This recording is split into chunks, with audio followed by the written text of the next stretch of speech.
Hello. Uh, Mixtape is a very complicated mixed bag of, of opinions nowadays.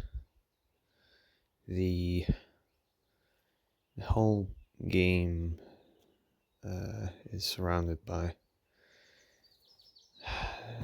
repeated discussions and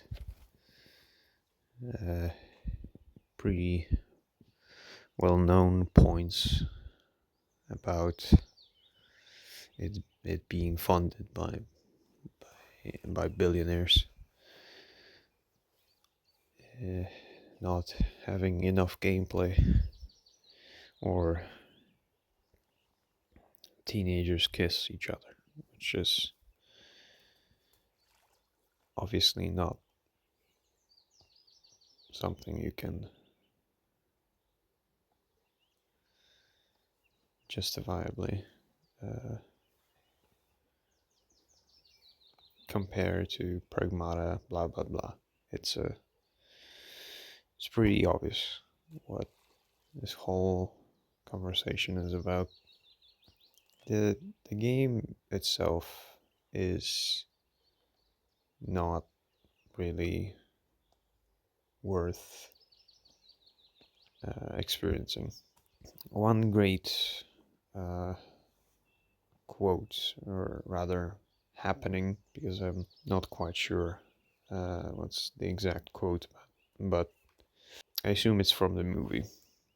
I think Adam Sandler asked another actor or something like that about what if the the story that I'm supposed to write was boring, mundane, and the other actor freaked out.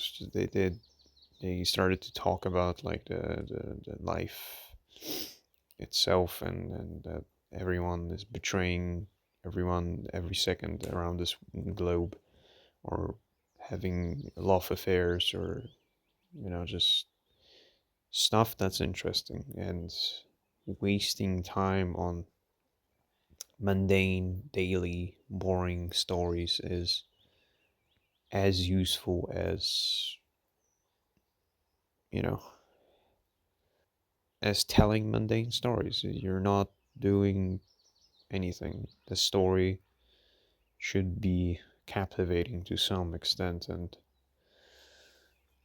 and if you are taking a listener for a ride to give them the most boring and unappealing story, then you're effectively wasting their time. And I feel like mixtape is one of those examples. I'd say that the game has multiple problems on each level of design. As much as some people want to consider it uh, a developer first foundation, second, the game uh, is broken at times. That should be mentioned. The game focusing on primarily engagement from the player, and not the the opposite, not the game engaging the player. The game breaks immersion quite often with visual glitches and rigid bodies, basically being flung around whenever you touch them or interact with them in a wrong way. In my opinion, that's not something that should even be a problem to get done in a story driven game. There should not be any visual glitches or any any bugs of physical nature. And yet there are countless examples. My favorite is by the YouTuber called Fish on a Stick. to see Roxy, to see the main character basically wrap itself around the pole and then ignoring half of the cutscene. I'd say this. It's interactive cutscenes. This game, in my opinion, has revolutionized the meaning of an interactive video game because we don't get interactive movies now.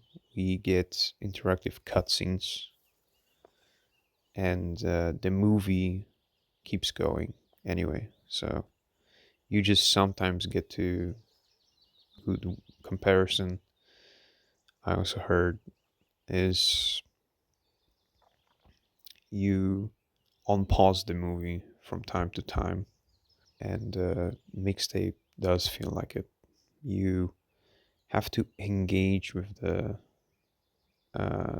game to basically continue the narrative and then the whole game comparably to the rest of 90% of the game where you don't need to do anything.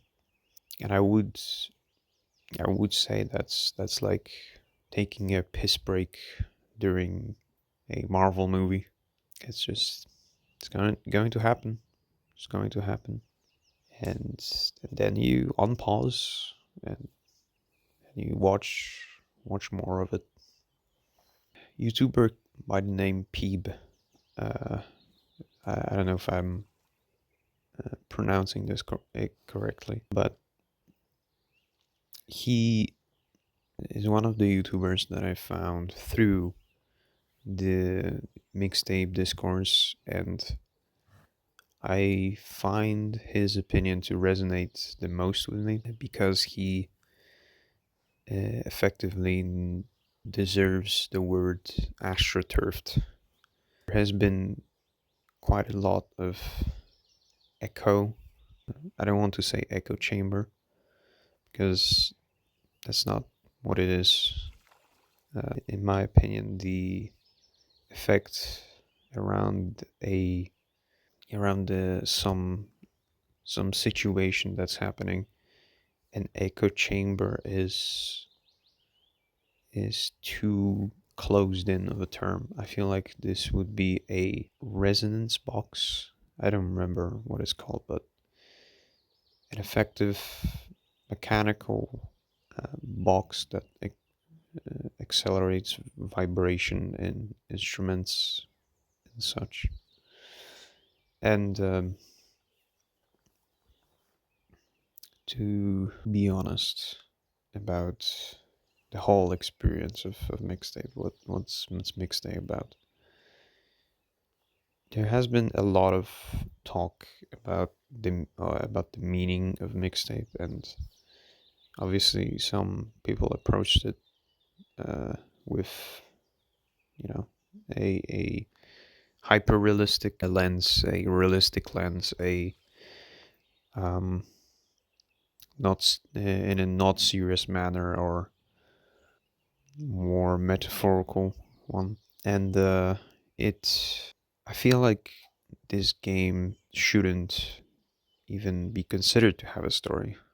It it is so inflammatory to just take the player on a or rather to reward the player input by showing them off a 2 minute cutscene or 5 minute cutscene through the characters they do not that they most likely do not appreciate or can relate or don't find them interesting is appalling. The story also goes effectively nowhere. There's no story.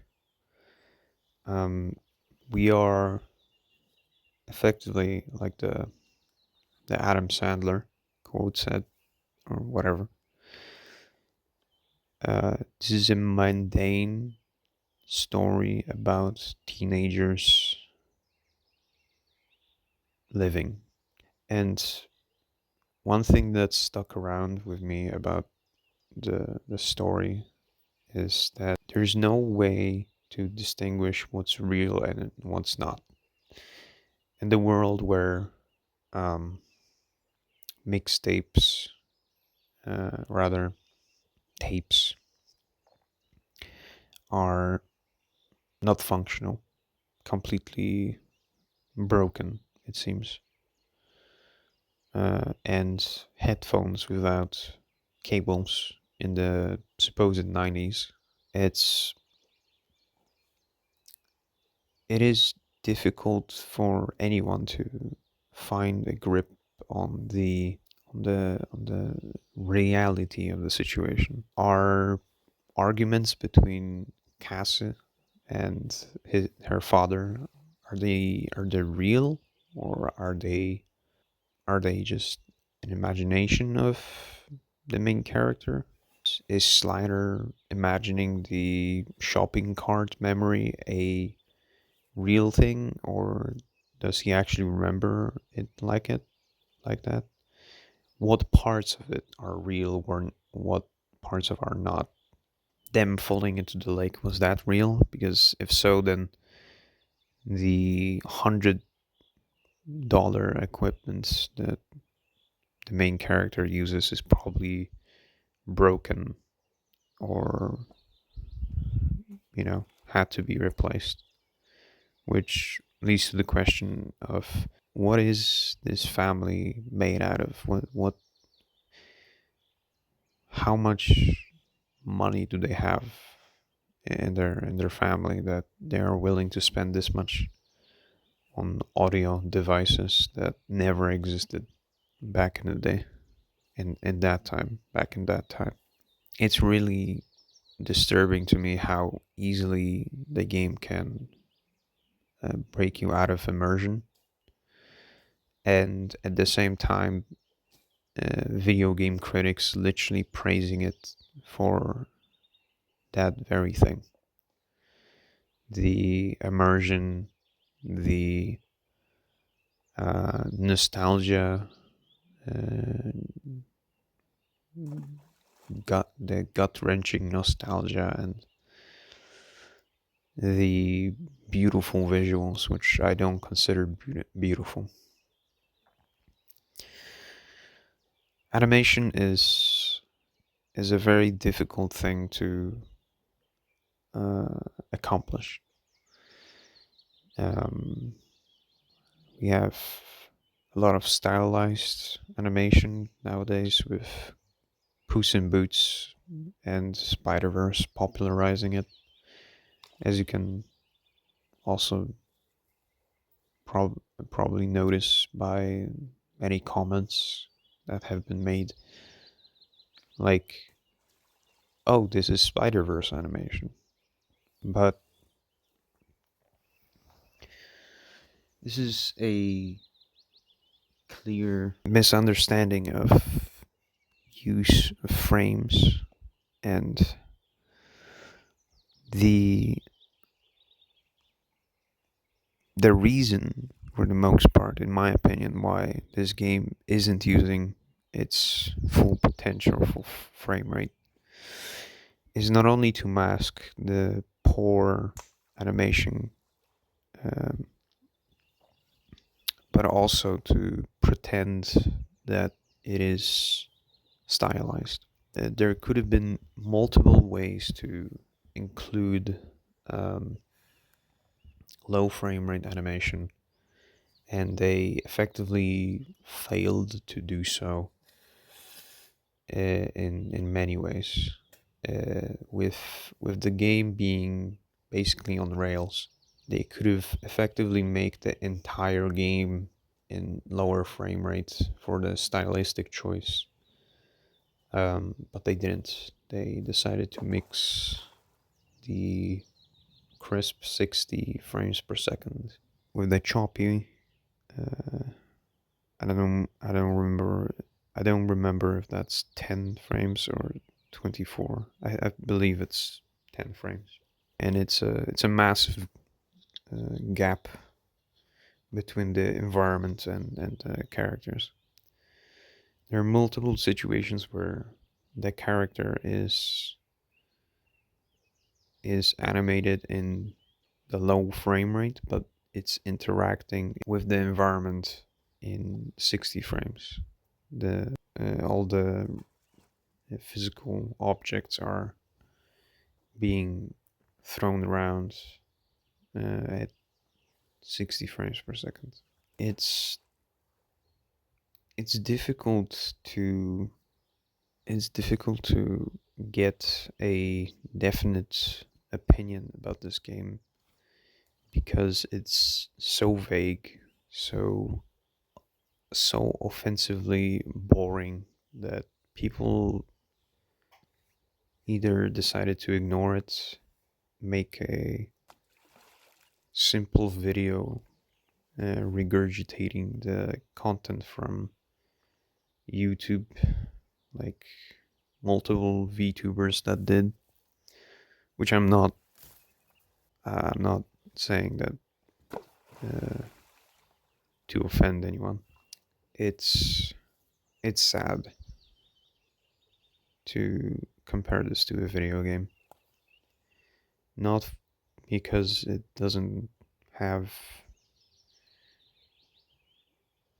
it doesn't have any meaningful gameplay, or nor because it doesn't have any characters that people want to root for. The biggest offense I've experienced with this game is the lack of understanding of the supposed nostalgia period for this game, and failing to deliver a comparable product, because the game advertises itself as a 90s nostalgia bait, or I mean, it's the review says that it's very nostalgic for the 90s kids, and it's 10 out of 10, so it must be true. So this game is preying on people that specifically are looking for an experience that can suit them, and I'm sure that there has been few people that bought the game hoping that it will be great, and then facing the reality of it being just nothing, just absolutely nothing. Um, and that's the saddest part. It doesn't matter if it's written like Andy and Lately, or is it written as deeply as Elden Ring. It doesn't matter. This game has many people, uh, even though we don't really have much evidence for it. There is quite a lot of suspicion about, if from my side, from my opinion, from my point of view. I can see how people could believe the advertising and of that, and then get drastically disappointed by the product. And the press does not help this case. There has been multiple YouTubers um, and publication sites that will hold dear the idea that this game is something unique, something you would like to play, and belittling the discourse about the game itself, which is reductive in many ways. Saying saying your piece and saying that the game is fine is completely okay. It is it is something that everybody actually wants, something that everyone needs to hear, to have a different point of view. And it is very difficult to find that with mixtape. I have I have watched approximately 72 hours of videos about the mixtape and the controversy about mixtape. It's been a lot. There's been a lot of people in my mind, a lot of ideas going by. Of course, a lot of them were repeated, but the the issue I found is that there hasn't been a person that spoke positively about the game and didn't mention the hate this game was getting, feeling contrarian to mention that the game is good and people on the internet are bad. It's only those people. I haven't seen a honest person going out of their way and saying out loud that they enjoyed the game and they would like to see more from it. And that concerns me because if we agree on this so well, if there's so many people saying, no, this game is worthless, people from across many ranges of age, this might sound a bit delusional, but it's really hard to trust people uh, on the internet nowadays. And it's especially difficult to trust them with such shallow opinion like if is mixtape good. I believe that this game deserves to be a game. It doesn't matter how much button presses it has or how little it has or how much cutscenes there are. It is still a form of interactive medium, but the the whole idea of it being a game of the year, it's it is offensive to anyone who plays video games as a hobby. Anybody that has played Stanley Parable, The Life is Strange, the Beginner's Guide, the Hex, and many other walking sims, story-driven video games, can agree that this game is not worth its price. This game should have been free, in my opinion. As much as it costed probably for the license, this game should have been completely free and given away to the public as a propaganda piece instead of a sold material good, not really material, a digital good to then be discarded for nothing. I hope this video brought some uh, light to the this whole controversy. Uh, Please watch my montage. I spent a lot of time uh, on it, even though it's one of my first big videos, or rather, it's my first big video, and it's uh, it is it is my it was my biggest project I did, uh, on top of me being right after a breakup. I needed to put something out there, and I guess this is a continuation of me sharing my life with people. Thank you for mostly listening.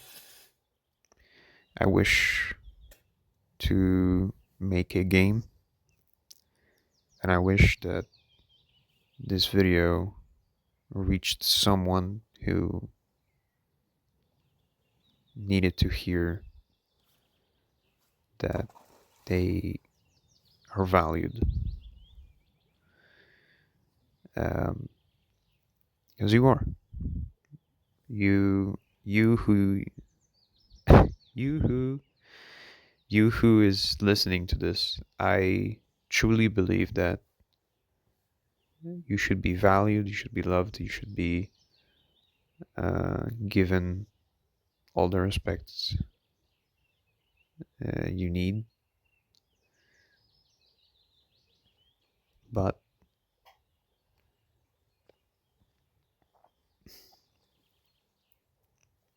I also believe that if you enjoy this game, you should be humble about yourself. You should be humble to to for your parents, for your friends, and you shouldn't act like the main character, or you shouldn't act like any three main characters in the video game called Mixtape. That's it. Goodbye.